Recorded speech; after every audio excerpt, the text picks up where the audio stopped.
Fa minor akord, yani harp bilen F, M deyilip bellenilýär. Fa minor birinci tutuluş variantı.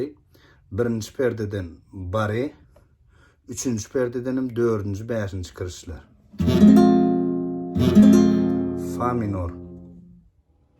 Fa minor akordun birinci tutuluş variantı.